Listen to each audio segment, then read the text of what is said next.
we're going to get started. It is 3:30. We're going to say hello. We're going to remind everyone that on the bottom, you can click on chat, and you want to make sure it says all panelists and attendees. And you are totally welcome to have your kids ask questions. Which teacher was that? Anita? And we want to say hello to all the kids in the room because I think that's super cool that you guys are here. And Anita, we wanted to tell you something. In November, we're actually going to have a whole student-focused webinar just because of you, because you had that idea. And I reached out to Shanda McCloskey, who wrote Dolly 1.0, which unfortunately I don't have sitting right here. I should have had it sitting right here, which is a book about a little girl who's an inventor that uses Makey Makey. So it's gonna be cool. We're gonna have a real live author on our Instructable, our webinar. Now Colleen's nervous because there's a room full of students watching. So without further ado, we are here to talk about our new community hub, and we're gonna share some cool teaching ideas, and we're gonna talk about writing and sharing your own guides. And we have the amazing Becky Stern with us. So everyone say hello to Becky. Hello, I'm so happy to be here. Becky has more skills than anyone I know. She is totally amazing. I started following your work when you were at Adafruit and doing Wearable Wednesdays and all of that. And I think I remember you doing tutorials for craft when that was a thing. Like yes. I tried to enter some contest in craft when that was a thing. If everyone doesn't know, there was a short time where Make Magazine made a craft magazine. Very short, and I still have the skirt that I screen printed from that. So now Becky works at Instructables. She is Instructables / Autodesk. You're like us. We're JoyLab / Makey Makey, maybe vice versa. And you're the product manager. And I think that's kind of cool that your product is the internet. I know, I love the internet. It's my favorite place to hang out. So it's quite appropriate for me. Yeah, I'm happy to be here. I'm calling you from Brooklyn, New York. The headquarters is in San Francisco. I work remotely from here. And I am so excited to see that like fewer than half of you have used Instructables before, because hopefully by the end of this, you'll be a convert and become a new author. Yeah. So like, let's just dive right in, right? Can I share my screen and show you? Yeah, you can. Oh wait, and we have Tom in case anyone hadn't been here. Tom is, hey everybody. Tom and I are like a team, and we're the educational people at Makey Makey. He does train the trainer workshops, so he goes out and he travels the world. And we're also working on an online class, just to throw that out there. So all of you global people, we're going to try to get to you through the internet. So Becky, you want to share about Instructables teachers? This is kind of a new feature for Instructables. I joined Instructables years ago, and I looked at all the content, but I was always irritated by the ads. So I think teachers is really cool. Yeah, and if you're logged in, you don't see any ads. So this is our site. If you don't know about Instructables, I know. It's the best place online to make and share things. And this year we launched this new like teachers page. We always had these top level categories across that you can see across the top of the site. Like electronics is really big on Instructables, so it's like workshop projects, and implicit in all of those are like student and teacher projects. But this year we put together this page you're looking at now that makes it really easy to explore and discover educational projects both at a grade level and a subject level. So that is new for this year to make it really easy for teachers. So if you go onto the teachers part of the website, you can cross sort projects by like, I'm only looking for coding projects for middle school, and then it'll show you all of these. So we're really excited about the new area of the site. As I mentioned, the teachers area of the site has no ads at all, but if you're signed in to Instructables, you don't see any ads either. Oh, so on the whole website. Cool. Linked from the new teachers page is our new Makey Makey hub, which is like why we're here celebrating on this webinar, which is kind of like a mini teachers page with just Makey Makey projects. So it's really exciting for all of you who are familiar with Makey Makey and maybe want to be in the ambassador program or want to share what you're writing for your students to use, or maybe you're a student and you want to look up new inspirational projects to use in your classroom. You can navigate over to the Makey Makey page. It's just instructables.com/Makey Makey, and you'll find a similar sort of environment here where you can sort, say I'm an elementary school teacher looking for, let's take a stab in the dark at ELA projects. So we have We only had, it looks like we have 9. So as we're, this just launched in, when did we launch it, Colleen? May? June? Beginning of June? June. Yeah. And right, in time for the ISTE conference. And so we want to introduce it to you now that it's been out a little bit, to try to convince you that you want to participate in some way. This is our not so subtle agenda. Either we want you to use this as a resource to find Makey Makey projects, and then one step further, it would be awesome if you would want to document the projects that you make to share with everybody here. Yeah, we're really excited about you sharing, and actually there's been some really cool brand new stuff that people have shared who are applying for the ambassador program. So we'll give the ambassador program a shout in a second.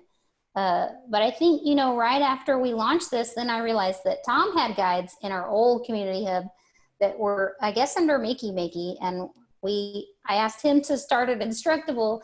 And the first thing he said was, how do I make a good Instructables, Colleen? Like, what do I do? And I've actually had a lot of people email me the same question. So I thought it might be to go over what actually makes a good Instructable. And of course, the best thing to do is what? So I think we should take a look at one of the first Instructables I made. Is that go back to that? This one? Yeah, let's go to power that outlet one. So this is my first ever Instructable. Forget Makey Makey. It was, I don't even, is there a date on when this was made? We don't have, we lost your original date. Sorry, Tom. Okay, so this was uploaded again. So I'm gonna guess this one is in the neighborhood of 3, maybe 3.5 years, somewhere in there. And I don't mind saying that I'm not that proud of this.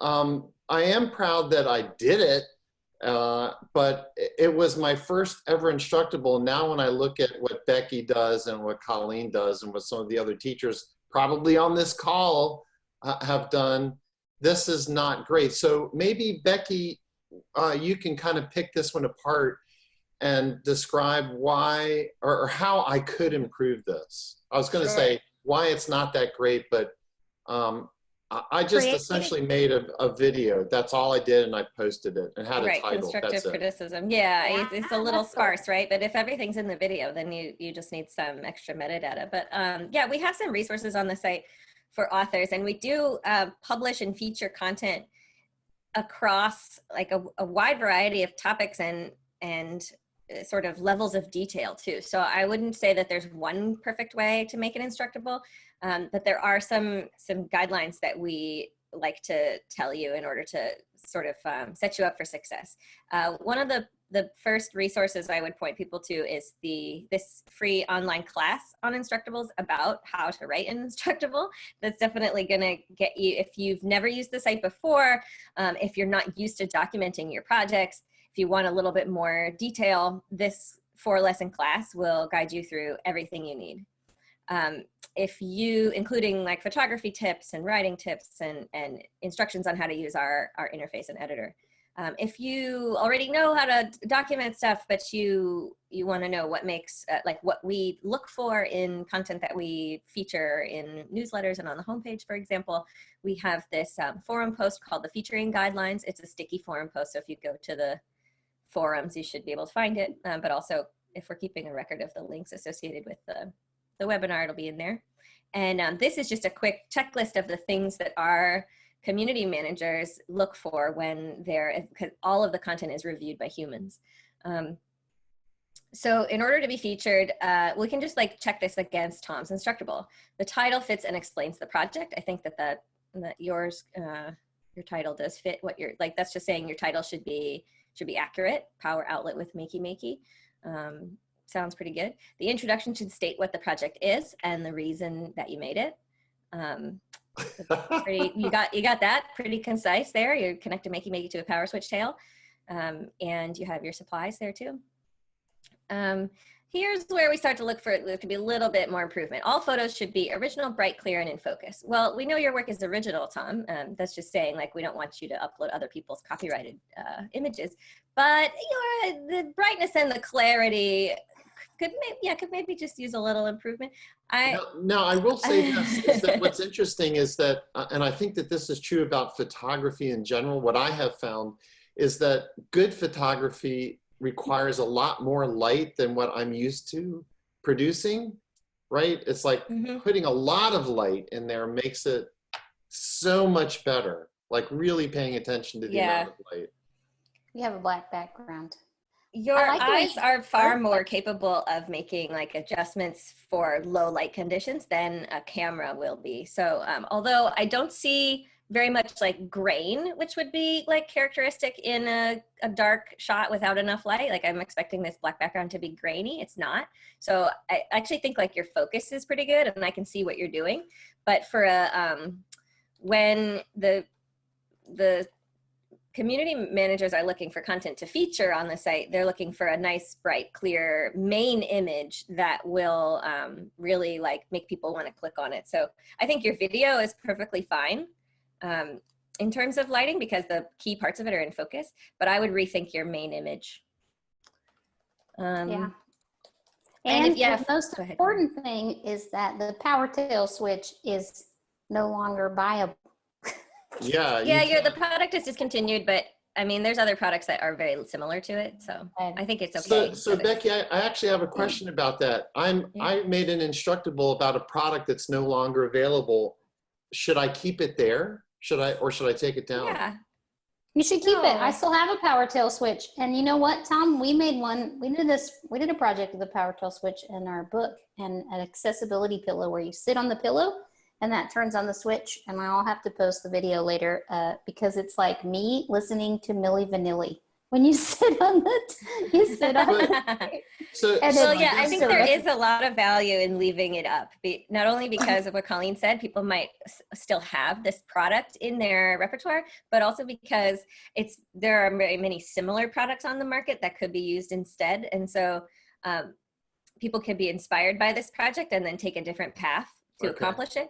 If you were so inclined, Tom, I would recommend you just make an update that links to a similar product that you think would work instead of it, which would like help future-proof it. But I think it's totally fine. I have plenty of outdated Instructables, and part of the reason the internet's nice is that you can just always go back and look up old stuff and see, you know, what your writing was like back then, or like what. It's nice to capture it like a scrapbook. And I wouldn't want to just take it down because then nobody can be inspired by it anymore.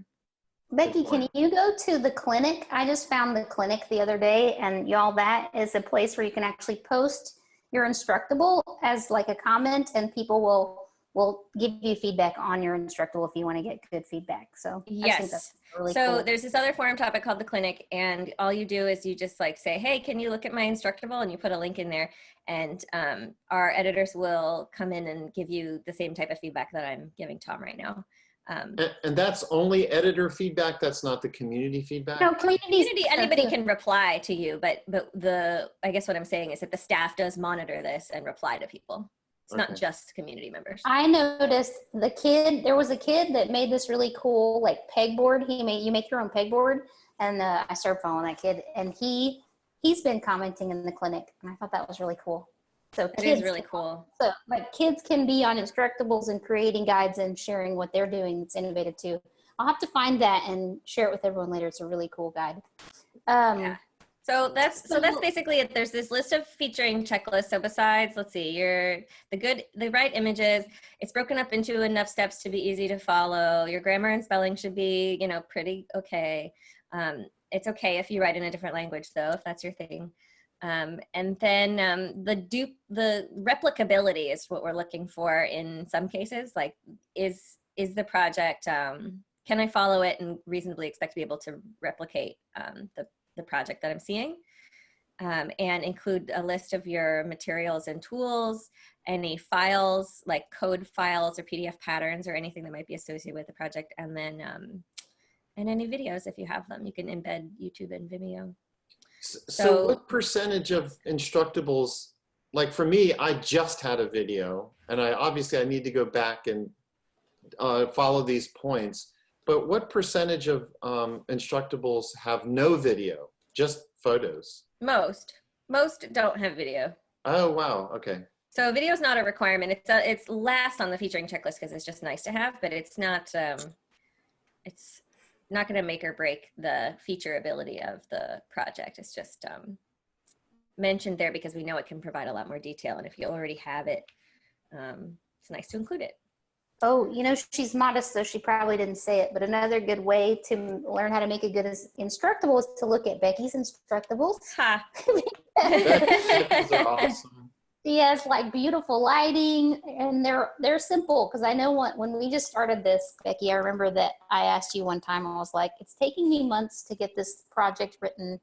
And you said something really simple, like, don't overthink it. Like, don't put too much in there, because then you're spending too much time on it. Like, make it so that it's replicable and people can kind of see it and enjoy it. And I think that's really cool.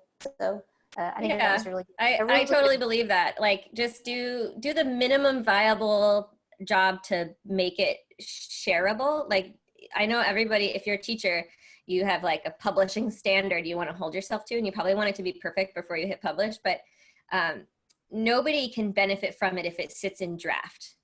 right. So like, I would urge you to like push through that uncomfortable feeling of like, oh, it's not quite done yet, and just publish it. If you want feedback, put it in the clinic, see what people say. You can always add to it later. So here's an example of Colleen's asking you to look at my Instructables. Here's a very simple one where I made a geometric planter in Tinkercad. I don't really even have that many photos of it. I have like a photo of it with a plant in it, a photo of it empty, and like a time-lapse video of printing it, and like a photo of the spray stuff that I used. So like, it's not really very much information there, but all the information you need is in the text, and the images are just sort of like to help you in the getting stuck areas. So I also like how you post GIFs, however you want to say the stupid word, as your image, like your image that it'll cycle through. So actually, Becky, we've mentioned that you make great Instructables. Like, if I just show up at the site, how do I find you? You can look for me. There's a search bar. I mean, so do that. Like, so you just type in Becky Stern. Yeah, you'll probably find. Let's see how well this works. I did that because I was looking for the solar engraving. No, you don't find me. Don't search my name. Go to the link that's included in the webinar notes. But it's when I use the same username everywhere. So if you find me on social, you'll be able to click over, or my website, you'll be able to click over to my profile. And then you can follow a user. So if I go to Tom here, I'm pretty sure I'm not following Tom yet. I can choose to follow Tom, and then Tom's new Instructables will show up in my feed. Here's the people and channels that I'm following here. Oh, wow. Okay. Hey, look, there's my guide. That's because I'm following you. Are there any questions from the chat about the teacher's site or making an Instructables? Not yet. They're all just saying they had no idea that they could do these things on Instructables, or that Instructables had all this content. So that's pretty cool. Here, let me show you the teacher notes too. Yeah, we want to show teacher notes. I will show you very quickly what a draft looks like. I have this like permanent draft for demonstrating just this types of purpose. So it's just like a WYSIWYG editor you would see on like a blog or something similar. So you just upload your images into the bar, then you can drag them down to each step, compose your steps, and hit publish. And you can enter contests at that time, choose all your metadata, stuff like that. Actually, Kathleen's asking how tagging works. So I don't know if she means the keywords when you're in there, or because I think only admin do tags, right? She must. Yeah, she's talking about keywords. We'll touch on keywords in a little bit. Okay. Let's talk about teacher notes. Yeah, that's next on our list. Let's talk about teacher notes. While you move to teacher notes, Vivian is asking if it's okay to have content from somewhere else that you have a Creative Commons license. Is it okay to move it over to Instructables too? If it's yours, yeah. Yeah, that's what I was going to say. Yeah, if it's Vivian's. Yours. Right, if it's Vivian's content, you're more than welcome to cross-publish guides that have been published elsewhere, provided that you have the rights to, yeah. And we're seeing Colleen do that now that she's all under our fold now, like, right? You're republishing stuff that was like hidden on your blog from a long time ago? Yeah, so actually what I've been doing is I have written like probably 30 to 40 maker projects on my blog, and they're just kind of hidden but they're also mostly written about in a like story way. So what I've been doing is moving them over to Instructables and actually making them a guide for teachers to use. So yeah, that's what I've been doing. So I would say that's a great practice too, Vivian. If you have some content sitting around like that and you want to try out publishing an Instructable, some existing content is a great way to start, because then you're already familiar with the project and you know what, versus like writing, some people like, or, you know, they're writing their project as they go. So there's just fewer unknowns to try out the process that way. So teacher notes is new, and I'm really excited about it because I remember y'all were talking about doing it, and I thought it was a great idea, and I just think teachers need to know more about it to understand it. So I went ahead and made one on Dolly 1.0 to kind of show what it would look like, and I wrote this whole guide, but it's written under Makey Makey, and then I used, if you actually click on the PDF there, I'm trying to click on it, basically it's actually like a student graphic organizer. So here it is. It's like here, and I did this based on Helen Cardisminos, who's also from Australia.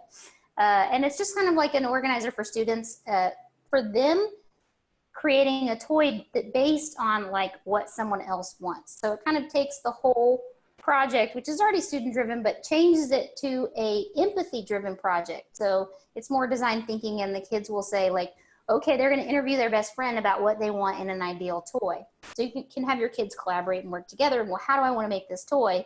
And what are the things I want in my toy? And you're actually going to draw it out. And I use these big blank boxes because I remember when I taught elementary kids write really huge, and they aren't very good at lined paper. That's one way to do an Instructables teacher note. But another way to do it is to just go, hey, I did this with my classroom, and here are just a couple things I did, and you can just put it as a comment right there in the front of the guide. I just think that's really cool. So like teacher note is like it's an additional way to comment on an Instructable, and it lives in a different place. So you are all familiar with the way comments work on, you know, sites and stuff, and our comments, just like everybody else, are down at the bottom here. But we've added this new feature, teacher notes, and it's like a comment just for teachers, and it lives here between the intro step and the first step of projects. It's only visible to people who are logged in as teachers on the site. Cool. So in that way, it's like a little bit more of a tight-knit community, like where only teachers can see. Like if you want to share your teacher resources, you can rest assured you're not going to get like other teachers are going to be able to see it and use it. And that also means that because only teachers can leave teacher notes, that hopefully they're more relevant to the classroom. But just like all of our content, we always review content as it goes up. So we're only, only relevant teacher notes are going on the site. But Colleen left, Colleen mentioned, she left one on this this project that she wrote on a different account. But we can pretend that Makey Makey is its own person, and that Colleen is the teacher using the project in her classroom. She can use the teacher note feature to like diary, like bookmark it almost, and say like, I used this project in my classroom and it was a success, and here's the grades and subjects that I teach. What's cool is Helen actually made Instructables, and so I went and put that same teacher note on Helen's guide about what because she has a whole guide on toy design too, based on that Dolly book. So that's great. Yeah, so we're hoping it's a way for teachers to share resources with each other and make the projects on the site even easier to bring into the classroom, so that like if I'm a teacher and I'm an author, that's one thing. I'm publishing projects that can be used in the classroom, but we know that there are thousands of projects on the site that weren't created by teachers that are being used by teachers in the classroom. And this teacher notes feature is a way for teachers to sort of flag that content for us and say like, hey, everybody who's a teacher, I use this in my classroom and this is how. We obviously love it when those additional resources are added, like a lesson plan or attachment like you added, but just knowing that the project was used in a specific grade level and subject classroom is still really useful to us and other teachers. So if you want to learn more about teacher notes, we do have an Instructable about how to create it and how the feature works by one of our community managers, Jesse. So you can go to this Instructable, and if you want to like try out the feature, you can just add a teacher note. Oh, you're seeing my admin view here, which I'm not like super comfortable about, but the cat's out of the bag. Here are all of the like teacher notes that aren't necessarily published. So like you can go on here and like leave a teacher note as a sample, like I'm just testing out this feature, and don't worry, we won't like set it live unless it's a real thing. So this is like a playground where you're welcome to leave as many practice teacher notes as you want. And then just the guide goes through the rest of the steps you need. Like if you are signed in, but your occupation isn't set to teacher, you'll need to do that in order to have access to the feature. But that's basically the only gotcha. And there's a contest on teacher notes right now. There is. So we just launched this new feature. So obviously we want people to use it. We have a teacher notes challenge happening right now to reward teachers who use the feature and leave teacher notes. And we're giving out the prize is a $500 Amazon gift card. And all you have to do to enter, I already entered. I know I'm not eligible, but I just entered for fun. All you have to do is take a screenshot of your teacher note and enter it on this contest page. I better go do that. So I think it's a pretty easy way to enter yourself in an opportunity to win all of your out-of-pocket school supplies, since that's what our research shows. Everybody spends $500 on school supplies. Yeah. We go to our hub, and I want to talk a little about how to put a guide on our hub. So we told you how to make a good guide and some places to look. Oh, there's that really awesome scratch guitar that Simon from Australia posted yesterday. I love how he's doing the rock hands while he's holding it. If you want to talk about a great feature image, that is a great feature image. He's doing the rock hands while he's holding this guitar. The first thing you do is actually put Makey Makey in the title, because unlike labs, this is everything. So you're going to want to make sure your guide actually says, I almost said Mexico because I read the thing on the chat window. Makey Makey, well, I did actually say it. It says Makey Makey in the title. And so if it's using Scratch, I like to put Scratch in the title too. So this is a really cool guide Simon made just yesterday, that you can actually adjust the pitch in your guitar using Scratch. So we've seen the cardboard guitar before, but just has a little bit of a coding element that's different, where you adjust the pitch so you can be like, wow, That's so fun. And you're right, his primary image is very clear and very cute. Yeah, and it's really cute. Like it is featured. See, it's featured. Yeah, it is featured. So yeah, I can tell you a little bit about how the site works so that you can make sure your content gets on the hub. We have a script that looks for content that is published that contains the word Makey, not even Makey Makey, just Makey once, because you can spell it with a space, you can spell it without a space, and so everything that's published that has that word in the title or the body will get put into a queue, and Colleen reviews that queue. So it's the only concern you should have is if you're publishing a project and it does not say Makey Makey anywhere in it. I don't know why that would be the case. If you're using Makey Makey, it should probably be mentioned somewhere. But if you want to be like extra sure, I'll show you with my beyond the banana. Yeah. So this is like Kathleen's question, right? She's like, I don't want it to be missed. Yeah. You can add the keyword beyond the banana. And that will, that's actually what the script is doing. It's just adding that keyword. And then, hey, you know what? Speaking of Kathleen, let's share some of our favorite guides. Because one of those you guides. You mean like Kathleen's guide? It's Kathleen's guide. She's going to be like, what? I was so happy to finally meet Kathleen in person at ISTE. And then she went and had dinner with you guys. And I was sad I didn't go to dinner. I got to sit next to Kathleen at dinner. So she's blushing. This is the Makey Makey Tiny Museum. Tom, do you want to talk about the Makey Makey Tiny Museum? Or is his voice is bad? I might need to do it. I can, well, I can talk about it a little bit. I know that we're going to talk about a few, actually there's some similar things that I just love, but the Tiny Museum, I'll just say what I like about it is that it's so open-ended and can be applied, I think, and maybe Kathleen could correct me on this, but elementary, middle, high school, you know, the level of sophistication may change a little bit, but you could do something, have the same project working in so many different classrooms. So cute. Yeah, that's one of my favorite things about it too. Oh, it's Yes. bigger than I thought it was. Yeah, so the idea here, I guess, is that, and this isn't one I'm super familiar with, but that students make work either by themselves or in teams, and make themselves a little space that is interactive and speaks to the person who's viewing it. So imagine having parents in, or let's say that your fifth graders do this, and then the third graders can come in and check out the museum pieces. So you can see in this picture, there's some speakers there.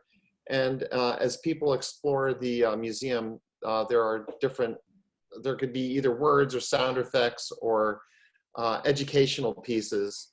And also there's only one Makey Makey. Like, a lot of teachers get worried they can't do something collaborative because they don't have 12 Makey. Kathleen's using one Makey Makey, and that's at least a classroom of students who collaborated together on each tiny museum. So each room. That's a great point. And in this photo that we're looking at, you can see where the earth is, the ground, and it's the black alligator clip on the upper left-hand corner. And that tape, that conductive tape, runs all the way along. So one, you know, earth is making the work, doing all of the work for each of the various boxes that are there that the students have worked on. It's just such a clever use. It really opens up, like, it doesn't, the Makey Makey part of it doesn't, it seems like doesn't take up the whole part of the workshop, right? It's like there's really enough time to consider what each one of them like narrates, right? So like what the narration should be, how to best represent that, and then this kind of templated way that it hooks into the rest of the class's work in order to form this larger whole. It's like really fun and satisfying. Yeah, I think that it's one Scratch program, and each kid has added their narration to that one Scratch program, because someone's asking that in the chat. And yeah, it's just one Scratch program. And then, but it's so great because it could be art, it could be history, it can be science, it could be in, you know, really, really cross-disciplinary, even within the same classroom if you chose. So I think that's really awesome. Yeah. So the next one we wanted to show, well, I really wanted to show Matt's, if you go just to our regular hub, I wanted to show Matt's slider thing he made on Friday, because this was just really cool to me. So sorry, Becky. It's okay. I'm just sorry if they're doing some live tab management there. Yeah, it's that second one, Makey Makey slider. Oh, the slider. So I actually interviewed Matt on Monday, and he's our featured educator for next month. And he had done this really cool thing at Scratch Europe. And then I guess after we talked, he made this. So this is really cool. It's a slider, like a potentiometer. And I actually made a potentiometer of sewing materials in Makey Makey one time. So it's like, but I never got to release it. So I was like really stoked to see Matt's cardboard idea, which is actually more simple than my idea and will be so much faster to make. So it's just like a slider that's going to connect across each one, and you have to see the video that he posted. So we'll put Matt's link in there, but it's the second thing. This is his first Instructables, and look at the quality. Yeah, don't get scared though. Yours doesn't have to be this good. It's okay. No, I know. I'm sorry. He made a really cool video, and I told him, I was like, the light in your pictures is amazing. And he was like, that's just my classroom. Like, so this is just, he doesn't have special light. It's just the daylight in his classroom. He just happens to have a really good taco wizard. Yeah, but Matt's also doing what you said, Tom, where it's really open-ended. He shows you the logistics of making the Makey Makey cardboard slider, but he just tells you, you can do whatever you want. You can make a scalable piano, or maybe you can make some kind of math connection where something in Scratch happens that changes by the math you do as you slide across. Like, I love that when people kind of leave something a bit open on what they're going to do. Yeah. So and then you can explain, like, something like this can help bridge folks into other electronics projects beyond Makey Makey too, because you learn about the movement of these parts, which closely replicates a rotary encoder, not a potentiometer, just to nitpick on you, Colleen. Potentiometer is continuous and rotary encoder is discrete, you know. Yeah, I work for an electronics company. I have no electronics degree, so it's well, same. It's impossible all day. And I'll go Google it and get. Yeah, rotary encoder is like a dial. It's like a dial full of switches, and a potentiometer is like on one gradient. I was thinking of the slide switch, and it's not a potentiometer. I think someone else had said that, and It is. Oh, it is. Oh, yeah. There's like a slide. Oh, I've never heard of a. You're thinking of a linear potentiometer. Yeah, I think like a volume slider on a mixer. Yep. I mean, it looks like that, but electrically it behaves like a bunch of individual switches. Yeah. Yeah. You guys are geeking okay, so we talk about, I know we're geeking out. Okay, you know, for posterity, this is going to be on the internet, Tom. We have to make sure it's correct. Should we move on to? Al Gore is going to give 2 thumbs up to this. We wanted to show, well, you can share that one, and then we also had the Makey talking book, but we'll do this one first because this actually is a similar concept to Matt's slider in a kind of a weird way. Yeah, it is, isn't it? Yeah. Did you write this one, Colleen? Yeah, I did. So I'm going to introduce it so Colleen doesn't have to talk about her own work. Okay. I got to try this one at ISTE in person, and it was really, really fun. So that's why I wanted to talk about it, just because it was fun to play with. So and sort of simple to construct too. So the idea is the cup has the contacts at different levels. You put a conductive liquid in, like water, in the not distilled water in the cup, and your Scratch program is going to display a different image about what fraction you're seeing, depending on the actual fullness of the physical cup. So what I like about this a lot is that I'm somewhat of an active learner, so I have a lot of like empathy for other active learners, folks who learn best by physically experiencing something or doing it themselves. And I love how this bridges that physical digital gap by letting you at ISTE you had it like instead of full of water, it was full of Orbeez. Yeah, I think this one has it, right? And the Orbeez are so fun to touch that like I wanted to stick my whole hand inside the cup, which makes the level rise, which changes the fraction that's indicated on the screen. And so it really brings me back to like, what's his name? The scientist who discovered like volume displacement because he was in the bathtub and the water went over really made the fractional representation super visceral for me by being able to touch the Orbeez. So I think this is awesome, fun project. Yeah. So this was inspired by Maker McCoy had made a water bottle one, and then I really wanted one, but the code in mine is totally different than his because I really wanted it to actually add each one. And Jay's actually written a Scratch project somewhere that does volume for you when you do this. You can actually find out the volume of each measurement. And I don't remember. Oh, I know. I just thought, do Orbeez work, and bought them for a whole different project. I think I was going to work on like a Rube Goldberg thing where something fell in and it pushed the Orbeez out. But I love using Orbeez because water is conductive, but you don't want water on your computer, and an Orbeez can fall on your computer and it's like not a big deal. So if anyone, I actually have the bucket below me. Hang on one second. You have a bucket of Orbeez just hanging around. Please tell me you keep your feet in it while you're working. No, these are what they look like when they're dried out. Oh, I can't even show you. They're super tiny. Look, they're falling on my computer. But this bucket, when you put water in it, those Orbeez, those tiny Orbeez will grow and fill up this whole bucket. It's here because my children play with it all the time. Do you dry them back out again when you're done using them? Like, are they reusable? Yeah, they can dry out. I mean, those have dried out over time. And also, we froze them last weekend, and they changed the way the water froze. So it's like, there's so many fun science experiments with Orbeez. They're also called water beads. And don't eat them. And don't eat them. I was noticing how clever it was to have them at ISTE because, like, yeah, if you spill them, they just like fall on the floor, and like you said, they don't like wet your laptop.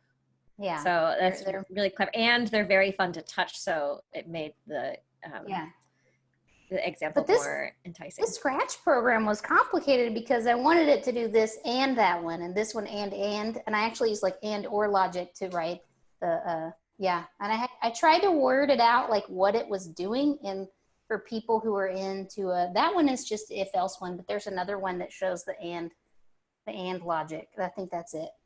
Yeah. So there's, you know, if it's all three are pushed, make this sound. If it's just these ones, but not that one, make this sound. Which is just kind of like interesting and or logic that kids don't really get exposed to. So I'm gonna stop nerding out about that one, and we're gonna I want to show the Makey Talking Book, which is another new guide by, that's Nathan, right? That was his name. Nathan is like a guy I follow on Twitter, and I just thought it was so cool that he made this.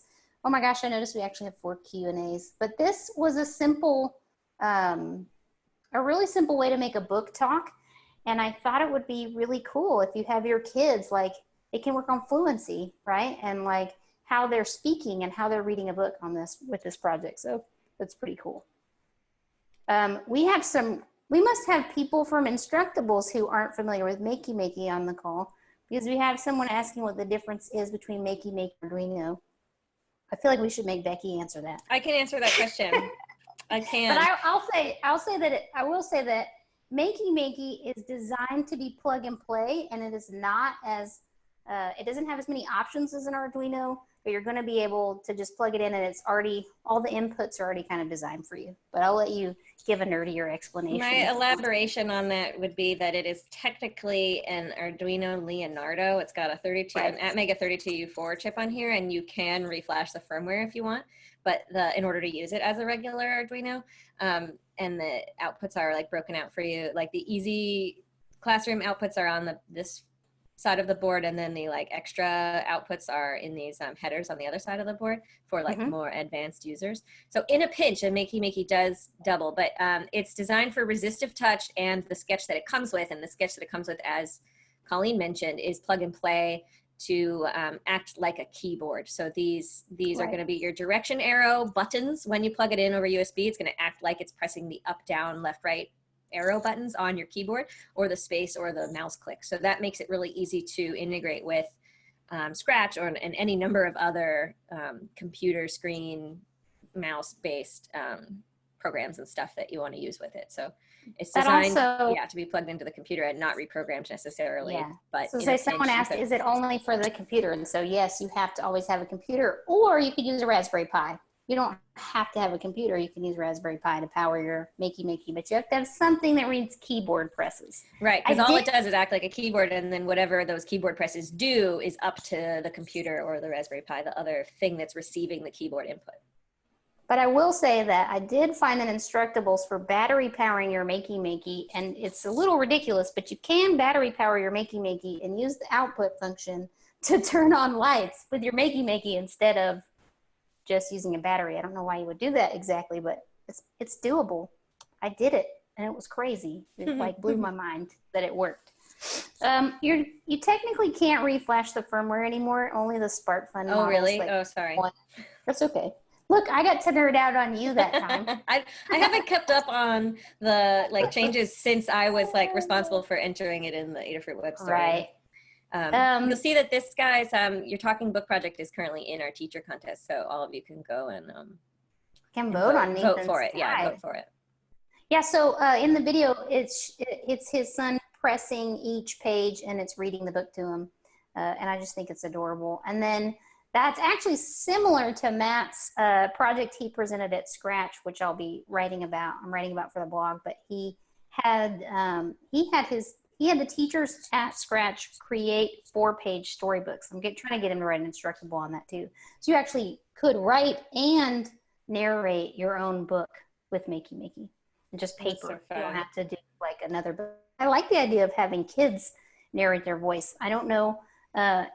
I'm sure all the teachers have used things like Flipgrid, but I found that if kids record their voice and they don't have to have their face, like it for some students, it's very helpful because they only think about how they sound. And so like if you're teaching a kid to read and you're teaching them fluency and teaching them how they want to say something, it's a really cool way to get feedback real quick. Like they don't have to worry about how they look or you know, any of those kind of things that sometimes kids get hung up on.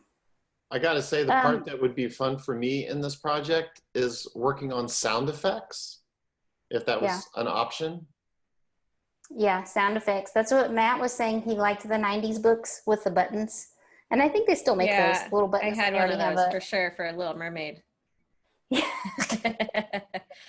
it's true that it's like expensive for just that one book, although, you know, kids read book over and over again. But for this type of thing, like one Makey Makey, you could copper tape up as many books as you want, and then have a different program for each book and one Makey Makey. I also wanted to share Biography Bottles. I think that's our duo from Houston, Bradley Quinton and Kimberly Boyce, and they're a joint. They make things together, but then they'll publish them under each other's guides. But Biography Bottles, I think, is actually something elementary teachers do anyway, where they make a bottle, they research. So they're using like Pebble Go, or Pebble Go is what elementary teachers would use, and then middle school teachers might use a higher thing, but you could still do this. And then they make a model of that person they researched. But what's fun about this is it takes that extra step of learning how to wire it and have the model talk to you and tell you about, you know, what they learned about each person. I think, we've already had a couple questions on the iPad, so I'm going to go ahead and answer it because I kept trying to write the answer, and it's too hard to talk and write the answer at the same time. And I do have one of the camera adapters, so it's a camera adapter, and I can put a link, but I have to tell you that we don't officially support it. That's what I have to say every time. You can do it, but to me it's a little excessive. Like, you plug in the Makey Makey, you have to power the Makey Makey, and you can use Scratch on an iPad and control it with your Makey Makey. But the best thing to do is to remap all the key presses to a letter press, because an iPad doesn't really understand the left, up, right, down arrows, because you don't really use arrows, you know, on your iPad. You might have like the swiping, but you can't control that with Makey Makey yet, I should say, in case we decide to do it. I almost put those Orbeez in my water, you guys. So you can Colleen, do not eat. You can use an iPad with Scratch and Makey Makey, but it's to me it's a little over the top. But you really have to want it. Yeah, right? to really because you're saying you're using the iPad camera adapter to access the lightning port, which doesn't provide power to peripherals, which means that your Makey Makey needs power, but you're using the USB port, so you power Makey Makey with what? A red and black wire coming from a battery pack? Oh, I just used oh my gosh. Hang on. Let me pull it from my power thing. You can just use like the iPad lightning thing to USB, and you're not supposed to plug it into a wall, but you could. Wait, but how? I'm confused. If the USB port is being used, a battery? Oh, like your iPhone charger?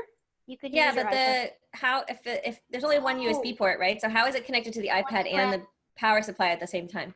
Why don't you guys share another guide, and I'll grab the one I have and make it work. Okay. Well, Becky, let me mention this particular project. If you could scroll to, this is a good one.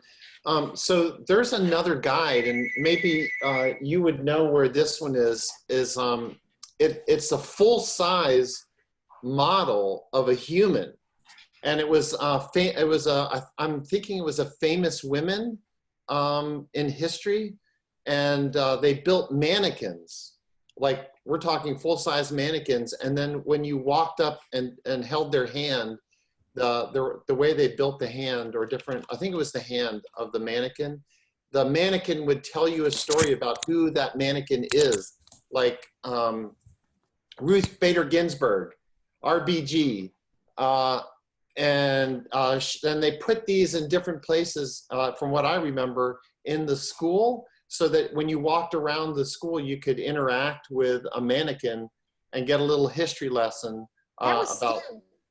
Was that?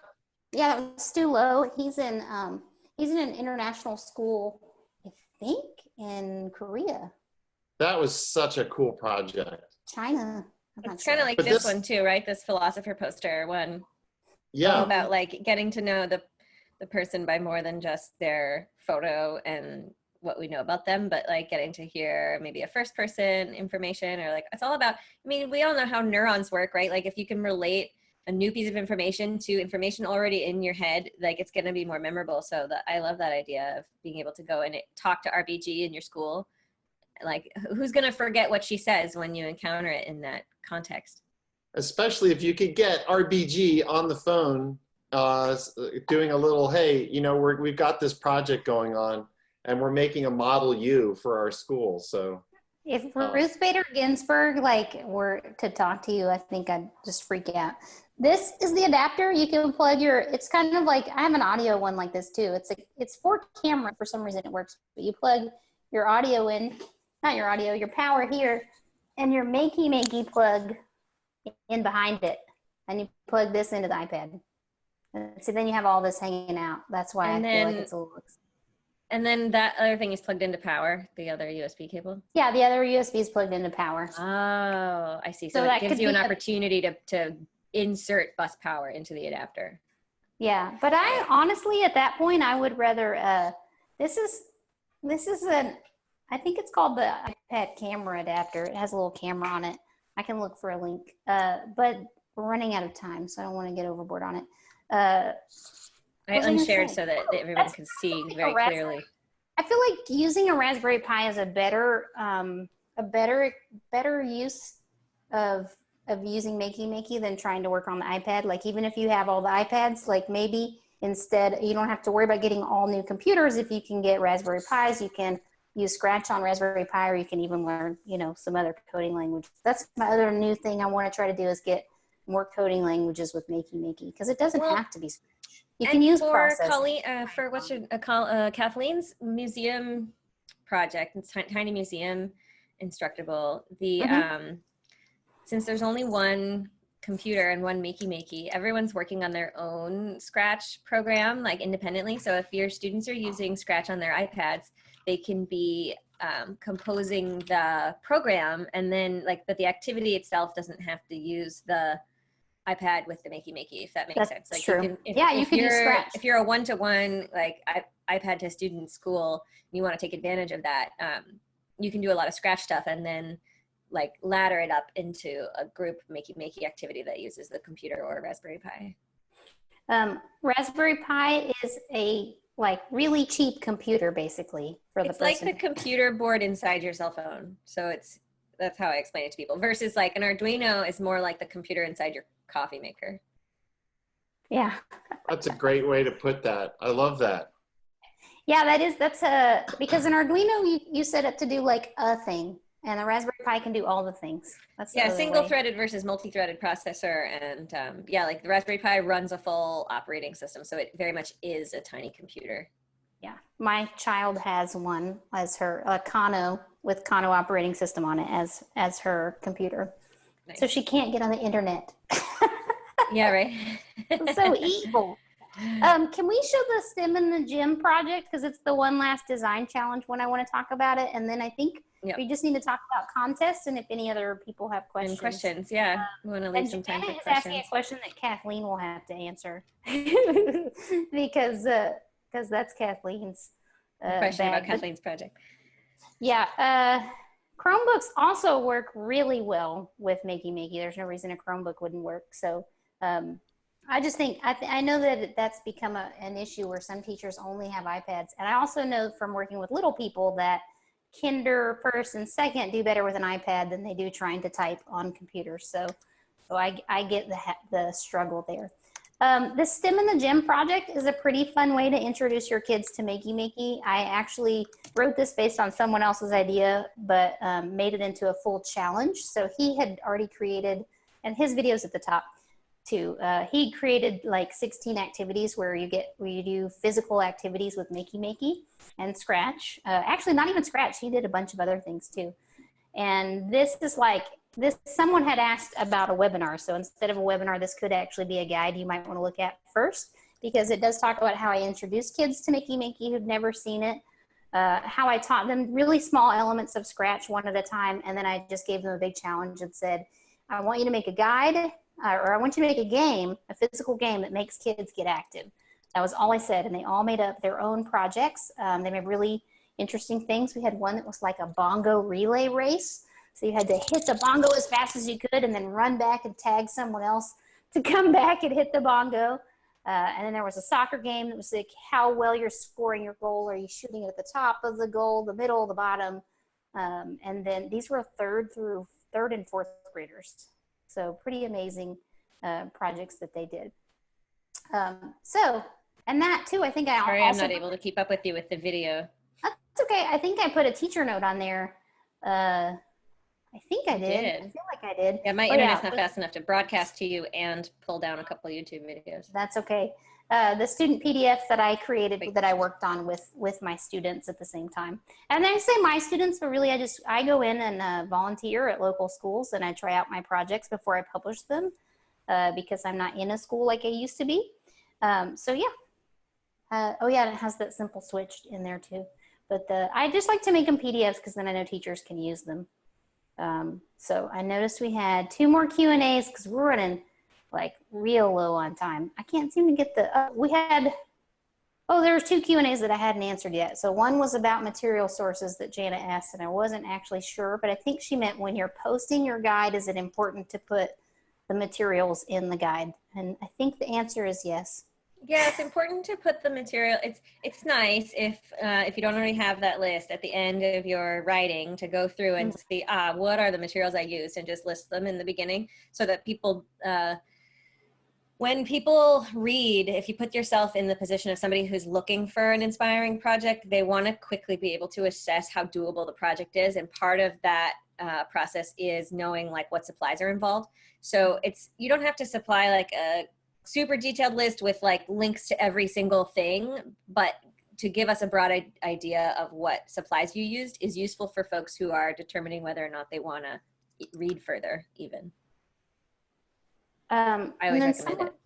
Someone else asked about outputs, and so I'm just going to put the back of the board tutorial in the chat. And I guess I always have this struggle with like, should I create another one that's just called outputs? Because maybe people don't know that back of the board is where the outputs are. You know, like if it is or it just even the way that the front, what the front of. Oh no. Uh-oh. Oh no, Becky's frozen. Well, I don't know what happened. All right, we could answer some of the other questions. I'm not frozen anymore, right? Here I am. Oh, you're good. You're back. Sorry. Yeah, it's okay. Yeah, so I think that's like, I have people ask all the time about the back of the board tutorials. This is so funny. Zoom keeps taking over full screen on my screen. But anyway, the back of the board is where the outputs are. So you can light up LEDs. They're very small motors you can power, but at some point, I also feel like once you're getting there, it's time for you to move your kids up to like a different board and kind of go a little further with them. So, what are the other questions we have, Tom? We're at the end here. Janet's got some particular questions around the bottles and she wants to know if kids are doing it on Scratch and different Scratch games and then putting it in one game. This is the tiny museum? Yeah. The little museum's house. So all of that's using one Makey Makey in one Scratch program. And I guess it's Janet, I might be reading something into this, which is classroom management perhaps, or how do you teach coding and bring it all onto one machine. So if I was doing this, and different people might have different ways, is I'd have each team probably practice on their own and recording and playing around with the record function and how to make that work. And then come back. Yeah, come back and put it on one program. But it sounds like you could also use Audacity. If every kid had their own computer, they can use Audacity and they can record their file. And then you have the problem of having all those files in one place. But then you can upload the file instead of recording on Scratch. That's what Mike was doing in our last webinar for the sound art. This Kathleen put in her Instructables, she says to make the programming task more collaborative, the main Scratch program can import others' backdrops and play sounds using it. backpack feature. Oh yeah, there it is. Great. Thanks, Kathleen. We're on the same page. Yeah, Me so and you can use the backpack feature to share with other people's things. That's so fun. So I love how we're all like, Kathleen, we need your help. And then she got it.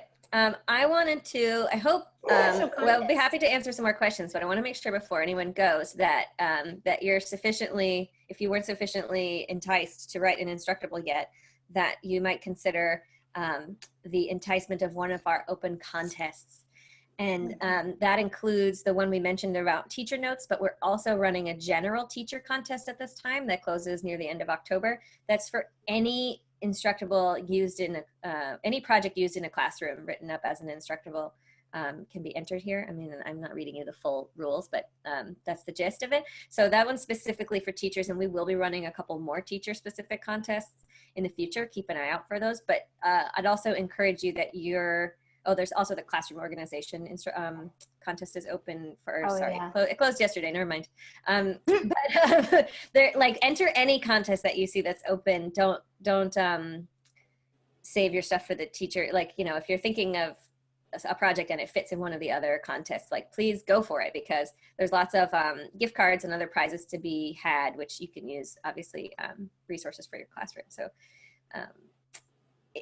and right now you can, you could be double duty. If you left an Instructable, you could enter it in the teacher contest. You could also use it for your Makey Makey ambassador program application. It's just a win-win. Now is the time. The iron is hot. Yeah, you're writing 2 guides to apply for the ambassadorship. We've already had like 20 something people apply. And before we go, I also want to promote next month's webinar, which is going to be with Jason Hubbard, one of my friends on Twitter that we pun each other all the time. I call him the pun back kid. And Project Invent. So Connie from Project Invent, which is a really cool program that's developing out of California. And Jason has used the idea in his classroom, and I think it's going to be a really good webinar. And then after that, we're going to do Shanda from Dolly 1.0. So all the elementary teachers can be super excited like me. We're actually going to ask kids to come. And I'm thinking she might read the book. I think it's really cool to hear the author read the book, but I'm not sure what exactly we're doing yet. I want to thank everybody for coming today. We had over 100 people from around the world show up, and we have new Instructables converts.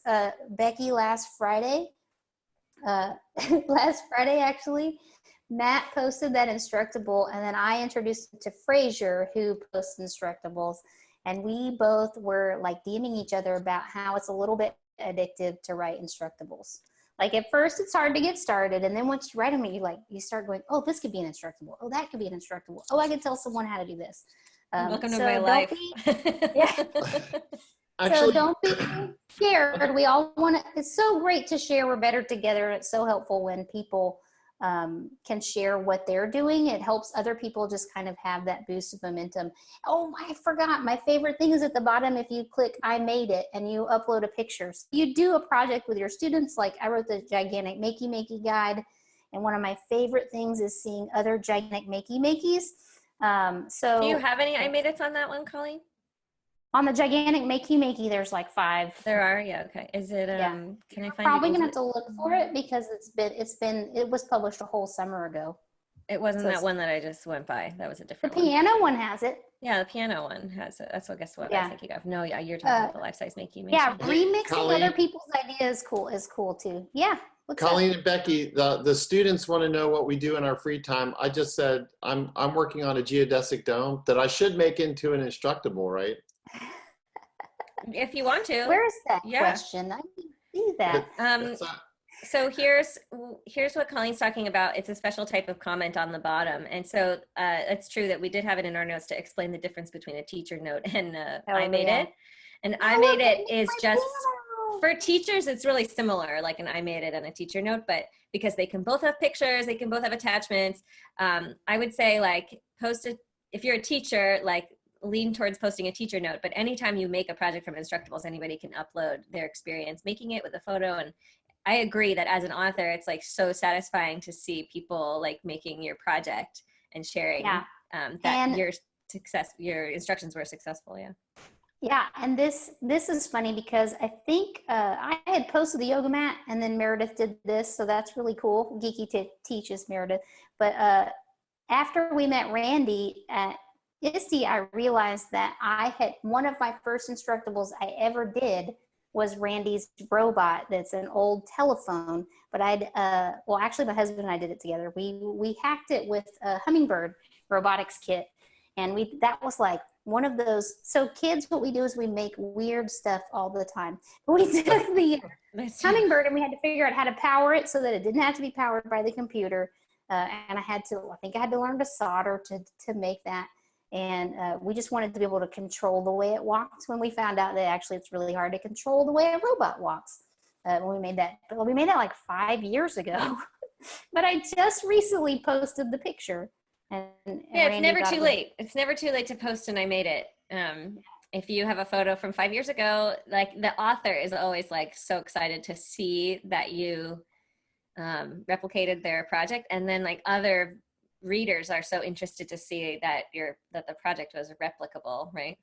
Yeah. Let's see, to answer the students' questions, in my spare time, I like to make crafts. So I just made this like little monster doll. Oh, so and cute. I also like to ride my bicycle, my motorcycle, and hang out with my dog. And I like to go hiking in the nature. I say in the nature. I live in Central Texas, and there are so many beautiful state parks to go to. And it's almost hiking season here in Texas. So in the summer months, we stay inside or we go swimming. And then from probably mid-September to May, we get to be outside. So sorry, rest of you who deal with the north and that winter thing and snow. We don't have that. So we get to go outside and go hiking, and I try to get off my screen. So like Becky said, doing stuff that's like kind of away from here. Hey, we went over, you guys. So thanks everybody for showing up.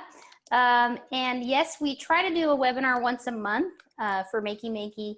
Yeah, North Texas does get snow sometimes. We actually had snow here in Austin the first year I lived here, but there was a snow day for Austin ISD, and literally by 2 o'clock it was 70 and sunny again. So it's kind of a joke. That was real. That really happened.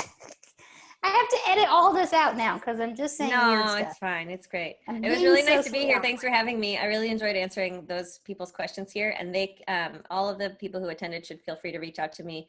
I'm just Becky at instructables.com, but you can also message me on the site if you have any more questions or want to chat.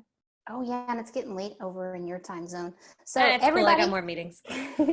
Everybody, thanks for joining us today, and we hope to see you next time.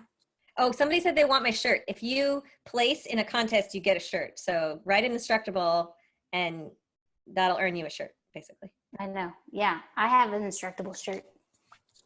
I'm excited. You got to earn it. You gotta All earn right. it. Bye, everyone. Bye, everybody.